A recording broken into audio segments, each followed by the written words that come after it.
friends, my name is Dr. Richa. Welcome to my channel Lakshya Science. आज हम पढ़ेंगे chemistry का carbon and compounds class 10 का next topic alkyl group. हमने पढ़ा था hydrocarbons, alkane, alkene, alkyne last lecture में। अब हम पढ़ रहे हैं alkyl group. Alkyl group basically ये वो ग्रुप है, ये बेसिकली फंक्शन ग्रुप के साथ अटैच हो जाता है। जब मैं आगे आपको फंक्शन ग्रुप पढ़ाऊंगी तो उसमें आपको और क्लियर हो जाएगा, पर आप यहाँ इतना समझ लीजिए कि ये जो ग्रुप होता है, फॉर एग्जाम्पल अगर मैं बात करूं, एल्केन का फॉर्मूला था हमारा CnH2n + 2 था, पर यहाँ क्या है CnH2n + 1। इट मीन्स यहाँ एक हाइड्रोजन जो है हम कम कर देते हैं। एल्काइल ग्रुप में एक हाइड्रोजन कम हो जाएगा तो क्या हो जाएगा, तो फॉर्मूला आपका ये हो जाएगा CnH2n + 1, मीन्स एक हाइड्रोजन की कमी हो जाती है। फॉर एग्जाम्पल एल्केन ग्रुप का जो मेंबर होता है इसमें फॉर्मूला होता है मीथेन का CH4, पर यहाँ मिथाइल आ गया तो मिथाइल का फॉर्मूला हो गया CH3, एक हाइड्रोजन कम हो गया। इथेन का फॉर्मूला होता है एल्केन ग्रुप में C2H6, लेकिन इथाइल ग्रुप में इसका जो फॉर्मूला हो गया वो है C2H5, एक हाइड्रोजन यहाँ कम हो गया है। तो ये एल्काइल ग्रुप की जरूरत हमें फंक्शनल ग्रुप में पड़ेगी, हम इसको आगे पढ़ेंगे। अब नेक्स्ट टॉपिक है आपका साइक्लिक हाइड्रोकार्बन्स। साइक्लिक हाइड्रोकार्बन्स का जो फॉर्मूला है वो है CnH2n। आप कंफ्यूज बिल्कुल मत होइएगा क्योंकि एल्कीन ग्रुप के मेंबर्स का भी फॉर्मूला यही था, तो कंफ्यूज नहीं होना है। फॉर्मूला ये है साइक्लिक हाइड्रोकार्बन्स का, ये दो तरह के होते हैं। सैचुरेटेड साइक्लिक हाइड्रोकार्बन्स आपको पता है ये सिंगल बॉन्ड वाले होते हैं, अनसैचुरेटेड हाइड्रोकार्बन्स डबल बॉन्ड वाले होंगे। तो चलिए हम साइक्लोहेक्सेन बनाते हैं। यहाँ CnH2n के हिसाब से हेक्सेन, साइक्लोहेक्सेन मीन 6, C6H2 × 6 क्या हो जाएगा C6H12। C6H12 कैसे बनेगा,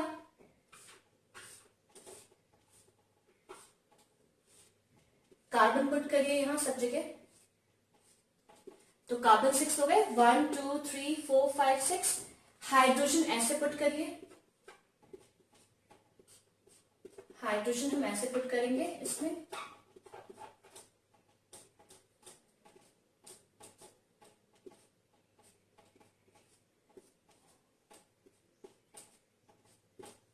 तो देखिए वैलेंसी सेटिस्फाई हो रही है कि नहीं। 1 2 3 4 यानी वैलेंसी कार्बन की सेटिस्फाई हो गई है, कार्बन की इधर भी वैलेंसी सेटिस्फाई हो रही है। देखिए 1 2 3 4, इस कार्बन की भी 1 2 3 4, इस कार्बन की भी 1 2 3 4, 1 2 3 4, 1 2 3 4, तो वैलेंसी भी सेटिस्फाई हो रही है कार्बन की। अब आएगा क्वेश्चन कि इसका इलेक्ट्रॉन डॉट स्ट्रक्चर बनाइए, तो कैसे बनाएंगे हम इसका इलेक्ट्रॉन डॉट स्ट्रक्चर, थोड़ा ध्यान रखिएगा कैसे बनाना है हमको। इसके थोड़े से बॉन्ड्स हम छोटे कर देते हैं,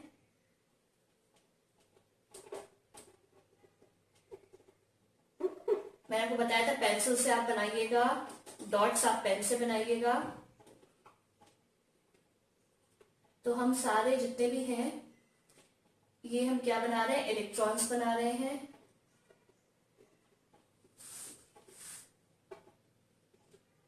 ध्यान दीजिएगा इस पे।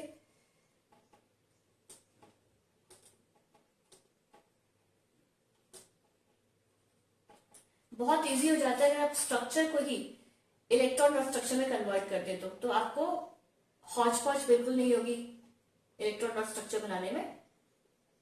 देखिए अब जो है यहाँ सब ये इसको मिटा दीजिए,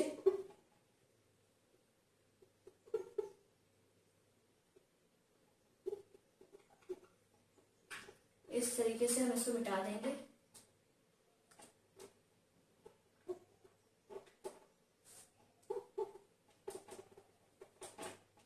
और बहुत सिस्टमैटिक बनेगा ये आपका फिर।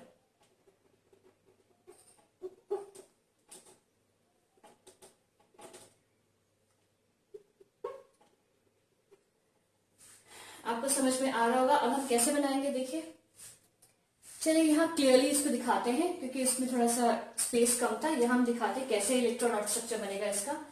तो देखिए ये जो कार्बन है ये इन सब से एक एक इलेक्ट्रॉन ले लेगा, ये भी इस तरीके से ले लेगा, ये भी इस तरीके से ले लेगा, यहाँ देखिए ये ऐसे ले लेगा, ये कार्बन भी ऐसे ले लेगा, बॉन्ड्स के अकॉर्डिंग हम बनाएंगे इसको, और ये भी ऐसे ले लेगा। तो देखिए 1 2 3 4 5 6 7 8 इस कार्बन के पास भी चले गए, 1 2 3 4 5 6 7 8 इस कार्बन के पास भी, 1 2 3 4 5 6 7 8 इस कार्बन के पास, 1 2 3 4 5 6 7 8 इस कार्बन के पास। इस तरीके से आपको देखिए बनाना रहेगा। 1 2 3 3 4 5 6 7 8 इस कार्बन के पास भी इलेक्ट्रॉन्स 8 हो गए हैं। 1 2 3 4 5 6 7 8 इस कार्बन के पास भी 8 इलेक्ट्रॉन्स हो गए हैं। और फिर हाइड्रोजन का आप इस तरीके से दिखा दीजिएगा, तरीके से। बोर्ड पे उतना क्लियर बन नहीं पा रहा है, लेकिन कॉपी पे आप लोग अच्छे से बना सकते हैं इसको। ये इस तरीके से जो है हाइड्रोजन भी कार्बन से इलेक्ट्रॉन ले लेगा। तो इस तरीके से जो है स्ट्रक्चर बनता है electron dot structure cyclo hexane का। क्लियर?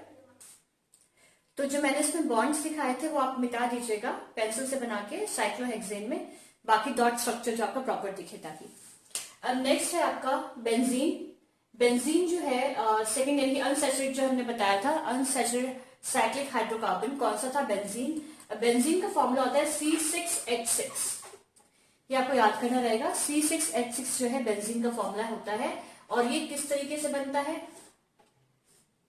ये डबल बॉन्ड होता है। इसमें देखिए यहां डबल बॉन्ड डालिए, फिर यहां एक छोड़ के फिर यहां डबल बॉन्ड डालिए, फिर एक छोड़ के फिर यहां डबल बॉन्ड डालिए, और यहां हाइड्रोजन पुट कर दीजिए, यहां आप हाइड्रोजन पुट कर दीजिए। तो ये बेंजीन का स्ट्रक्चर हो गया। ठीक है, डबल बॉन्ड आता है इसमें, वैलेंसी भी कार्बन की सेटिस्फाई हो रही है। 1 2 3 4 1 2 3 4 1 1 2 3 4 1 2 3 4 1 2 3 4 and again 1 2 3 4। इस तरीके से वैलेंसी भी सेटिस्फाई हो रही है। अब हम इसका बनाते हैं इलेक्ट्रॉन डॉट स्ट्रक्चर।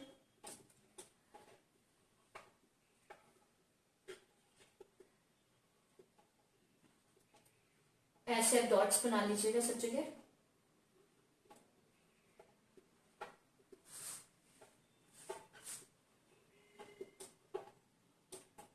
बॉन्ड के आगे पीछे में जो है डॉट्स बनाने हैं। सेम साइज का कर लीजिए इसको।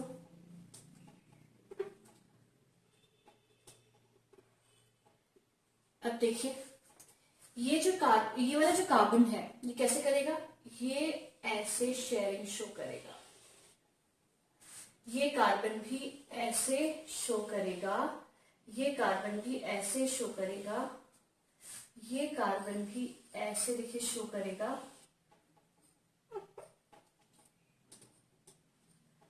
ये कार्बन जो है ये इस तरीके से लेकर जाएगा इसको ऐसे, और ये कार्बन भी ऐसे शो करेगा।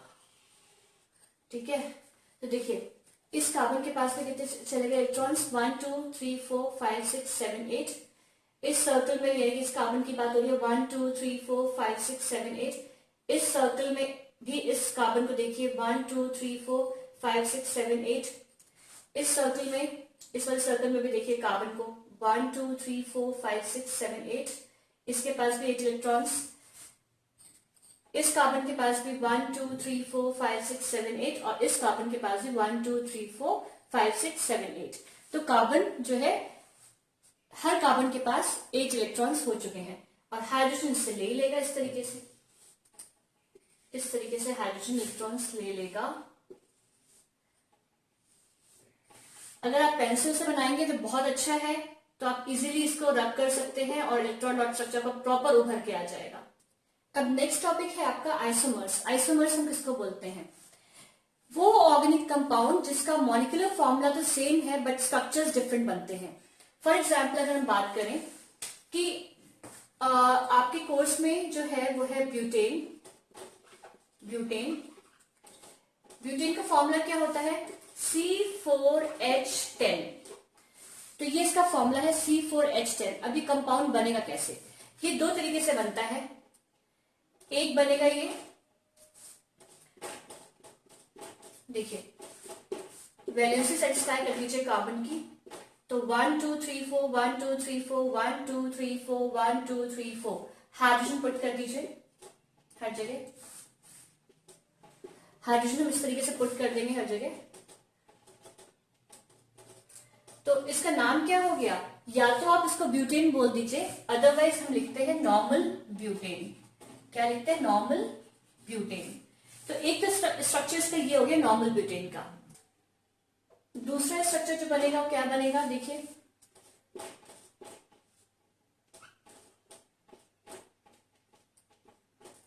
वैलेंसी सेटिस्फाई होनी चाहिए, कंपाउंड अपने आप बन जाएगा, स्ट्रक्चर अपने आप बन जाएगा। 1 2 3 4 1 2 3 4 इस कार्बन का भी 1 2 3 4 1 2 3 4 हाइड्रोजन पुट कर दीजिए सब जगह।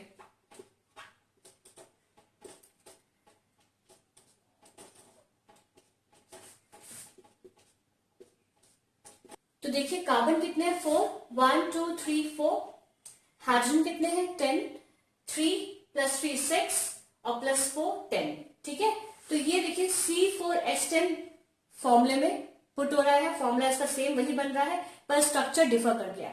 अब इसका नाम कैसे करेंगे हम, देखिए IUPAC नेम के हिसाब से इसका नाम जो होगा, IUPAC का फुल फॉर्म होता है international union of pure and applied chemistry.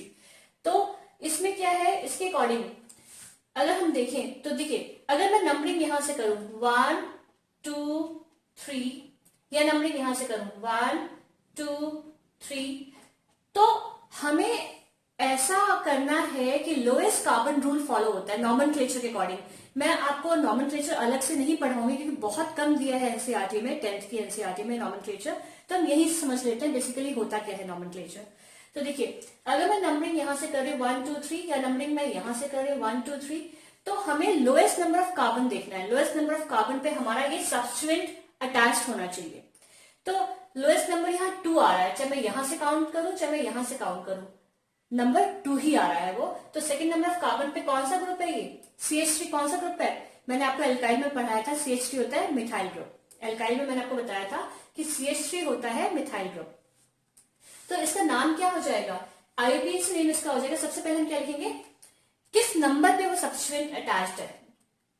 ये एक हमारी पेरेंट चेन ये कहलाती है, ये पेरेंट चेन कहलाएगी, ये पेरेंट चेन है और ये सब्स्टिट्यूएंट है, यानी कि जो चीज हमारे इस कार्बन से अटैच्ड होती है इसको हम क्या बोलेंगे, या किसी भी कार्बन से कोई अगर नीचे सब्स्टिट्यूएंट अटैच्ड है तो हम उसको सब्स्टिट्यूएंट बोलते हैं, याद रखिएगा। तो अभी IUPAC के अकॉर्डिंग हम क्या नाम रखेंगे इसका, 2, क्योंकि सेकंड नंबर ऑफ कार्बन पे है, डैश कौन सा ग्रुप है, मिथाइल, 2 मिथाइल। फिर से ध्यान दीजिए 2 यानी कौन सा नंबर ऑफ कार्बन पे है, वो सेकंड नंबर ऑफ कार्बन पे है, कौन सा ग्रुप है, मिथाइल ग्रुप है, मिथाइल लिख दिया। नाम क्या हो जाएगा, पेरेंट चेन क्या है 1 2 3 प्रोप, और सिंगल बॉन्ड है सारे, तो प्रोपेन क्या हो जाएगा, प्रोपेन। तो 2 मिथाइल प्रोपेन नाम है इसका। IUPAC नेम क्या हो जाएगा, 2 मिथाइल प्रोपेन। इससे कॉमन नेम क्या हो जाएगा, ये आपको थोड़ा याद करना रहेगा। इससे कॉमन नेम हो जाएगा, ध्यान दीजिएगा, जब एक कार्बन के साथ एक मिथाइल ग्रुप अटैच्ड है तो हम इसको क्या बोलते हैं, ध्यान दीजिएगा, एक कार्बन के साथ एक मिथाइल ग्रुप अटैच्ड है यहां, तो इसको बोलेंगे आइसो। अब इसका पूरा नाम ले लेंगे क्योंकि ब्यूटेन है तो बस आइसो लिख दीजिए और लिख दीजिए ब्यूटेन, आइसो ब्यूटेन। तो कॉमन नेम इसका हो जाएगा आइसो ब्यूटेन और इसका IUPAC नेम हो जाएगा 2 मिथाइल प्रोपेन। क्लियर। तो ब्यूटेन में कितने आइसोमर्स बने, 2, एक नॉर्मल ब्यूटेन बना और दूसरा आइसोब्यूटेन बना, यानी कि 2 मिथाइल प्रोपेन बना। तो ये आप याद रखिएगा कि अगर क्वेश्चन आता है कि ब्यूटेन में कितने आइसोमर्स बनते हैं तो सिर्फ 2 ही बनते हैं, इससे ज्यादा इसका स्ट्रक्चर नहीं बन पाएगा। तो आपको क्लियर हो गया होगा कि which have the same molecular formula but different structures, उसको हम क्या बोलते हैं, आइसोमर्स, और ये फिनोमेना क्या कहलाता है, आइसोमेरिज्म। चलिए सेकेंड एग्जाम्पल हम लेते हैं इसका, पेंटेन का। पेंटेन के आइसोमर्स बनाते हैं। तो देखिए पेंटेन का फॉर्मूला क्या होता है, C5H12। इसका पहला स्ट्रक्चर मैं बनाऊं, ये सेकेंड है तो इसका पहला स्ट्रक्चर मैं बनाती हूं। देखिए एक तो नॉर्मल पेंटेन बन जाएगा, ये सॉरी एक तो नॉर्मल पेंटेन बन जाएगा, यहां हाइड्रोजन पुट कर दीजिए।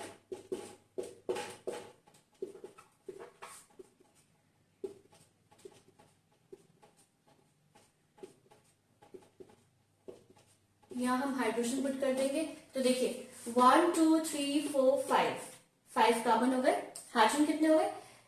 1 2 3 4 5 6 7 8 9 10 11 12 ही हाइड्रोजन हो गए। तो इसका नाम क्या हो जाएगा? Normal pentane. अब इसका सेकंड स्ट्रक्चर कैसे बनेगा? सेकंड स्ट्रक्चर इसका बनेगा 1 2 3 4। यहां मैं अटैच कर दूंगी मिथाइल ग्रुप। हाइड्रोजन पुट कर दीजिए।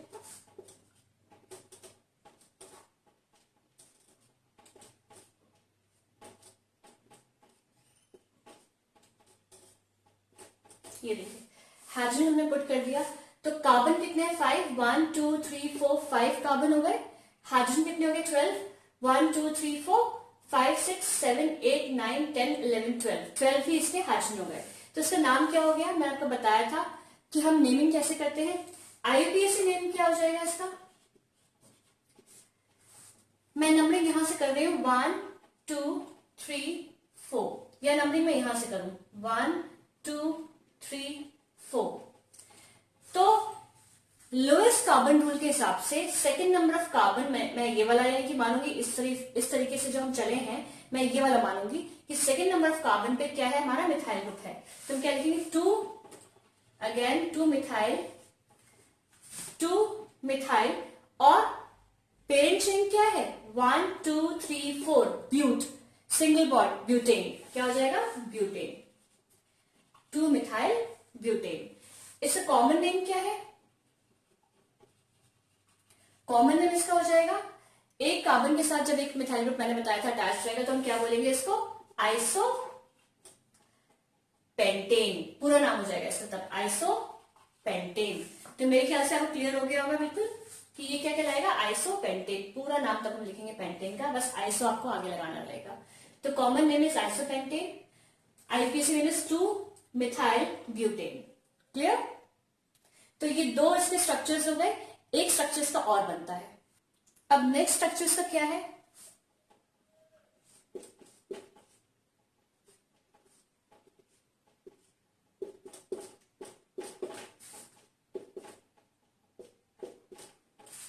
हाइड्रोजन पुट कर दीजिए यहां भी।